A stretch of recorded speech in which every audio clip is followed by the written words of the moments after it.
Hey everyone, welcome to the Yasin Schools podcast. My name is Chris, and with me today I've got Sheikha Al Ali. We're both actually F1 in Schools alumni from 2017, and we're here at the Yasin Schools Experience Center. And Sheikha has got some interesting stuff to share with us, so let's dive right into it. Sheikha, thank you so much for being here with us today. It's an honor to be here, Chris. So before we start off, let me ask you, what are you doing now? Right? What does life look like right now? So, I'm currently an undergrad student at United Arab Emirates University, majoring in aerospace engineering and doing a minor in law as well. I have several research projects also going on, but we'll discuss that later on. Okay.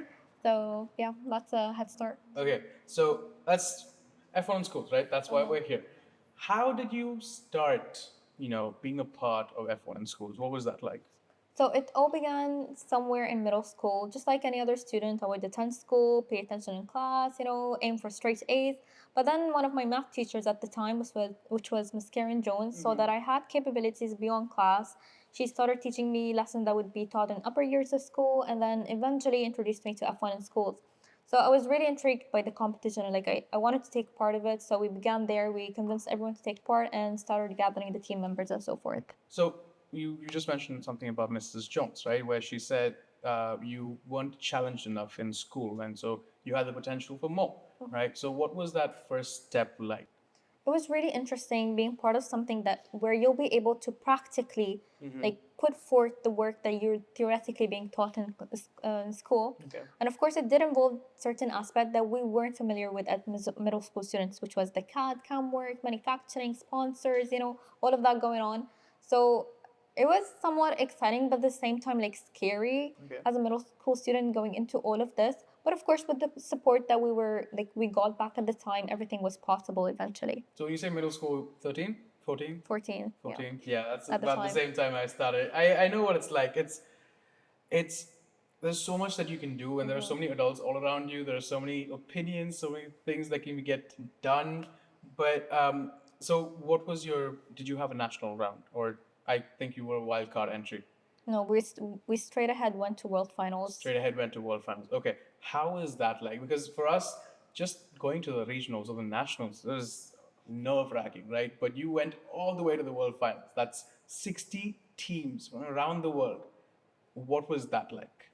So of course, going straight into World Finals, we knew everything that was supposed to be done in order to reach there, but like racing for the first time and like encountering all of those tasks that were needed for the World Finals, it was kind of scary. Like it's our first time racing against someone, and they're typically like the top team within their country for that year. So it was scary going into the teams, but I remember we did tie with one of the American teams. Oh, wow. So that was a great achievement, like a very tiny achievement, but something great that we still do remember. Wow. But of course, like with the thrill, the excitement, you still encounter those challenges. You still go ahead and like put forth the best work you can put, and then eventually you're gonna get like what you deserve. If you win, you win. If you don't, it's the experience. It's all about the thrill, the skills, the excitement. It's just about the whole experience that you get to go through. I love that. You said the throws and the skills. That's what Yasin Schools is all about.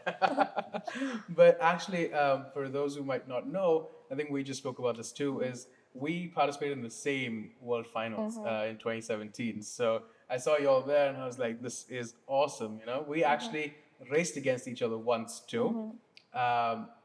But it was an amazing experience altogether. So I want to focus in on the fact that y'all were the first ever female Emirati team, all female Emirati team, to reach the World Finals, right? And you won something. I want you to tell them yourselves, right? But what was it like to know that your names are in the books forever?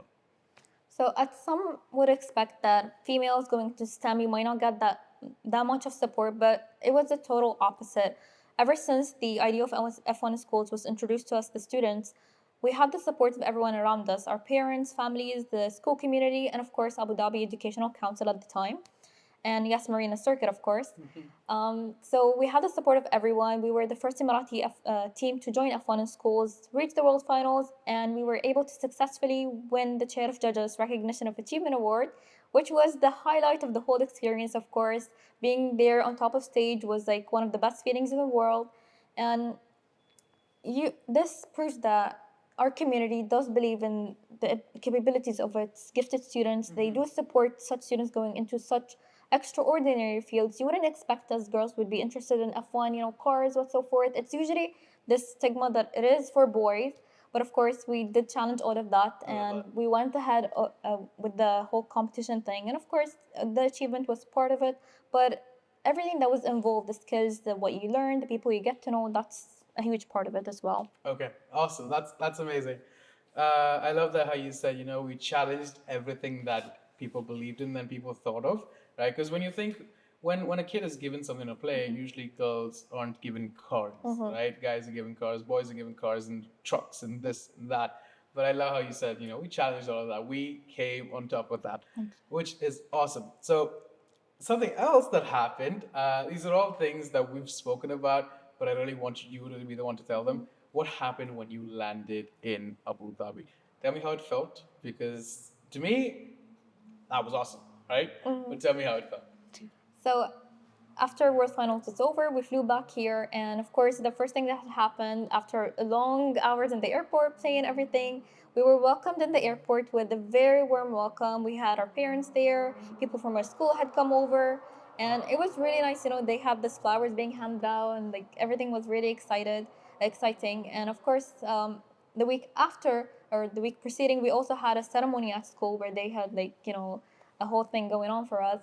But the very second highlight of the whole experience is the week following. We had been asked that, or we had been told that His Highness Sheikh Mohammed bin Zayed Al Nahyan had wanted us to come over to his palace and meet him in person.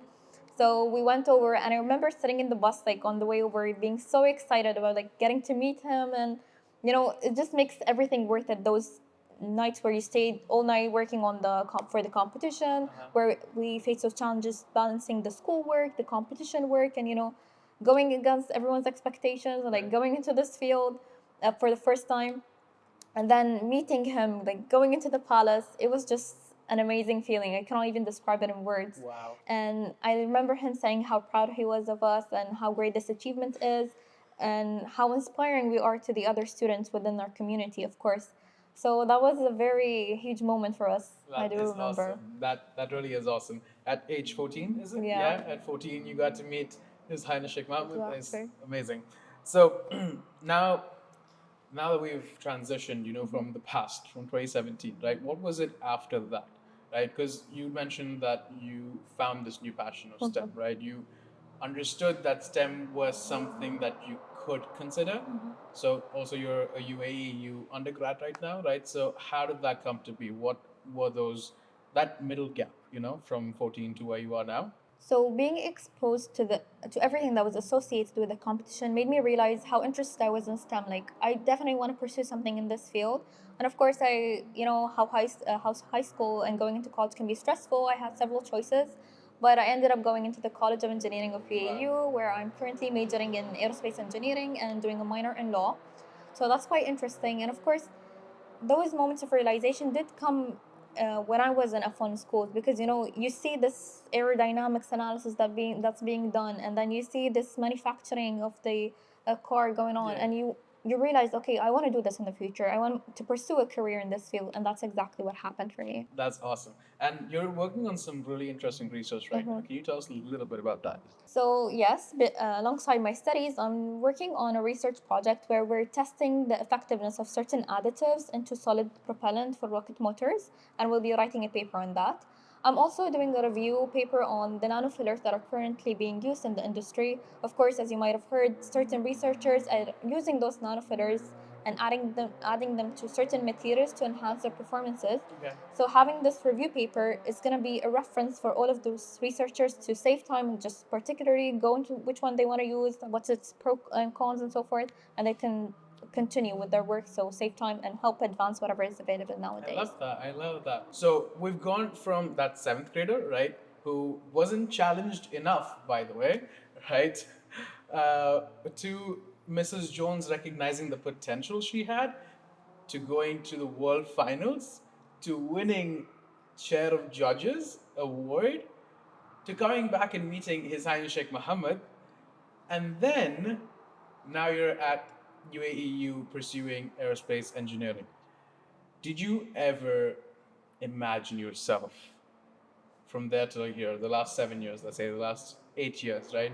Have you ever looked back at it and said, wow, like, how did this even come to be? You know? Actually, if we were to go back to the seventh, eighth grader myself back then, and I were to ask her, "What do you expect all of this to happen?" I'm 100% sure that she would say no. She wouldn't dream it in a million years. But of course, life comes with its opportunities. You have to grasp them, challenge yourself, go ahead and just try your best throughout those experiences. And I always say, if you can dream it, then you can achieve it. So being part of F1 in schools developed certain skills that have impacted my life ever since. And something as simple as time management has allowed me to do everything that I'm doing at the moment. So if anyone is interested in taking part in F1 in schools, and I'm not being paid to do this, go ahead, take part of it. It's a great experience for all students out there, especially females. You're gonna get the support from the community around you. You're gonna be able to achieve great things because of this experience later on in life. Wow, I love that. See, if you ever think you can do something, right? Like she said, if you dream it, you can achieve it, right? And I love the attitude in which we approach things. That's what it's all about. So Shrekha, thank you so much for your You're time. most welcome. Thank you so much for taking us through that journey. And it's amazing to see that not just F1 in schools, but STEM and the Yasin Schools program, how it's helped all of us, right? Become who we are, get to where we are. And I can't wait to hear more from all of our other alumni. But till then, see you next time.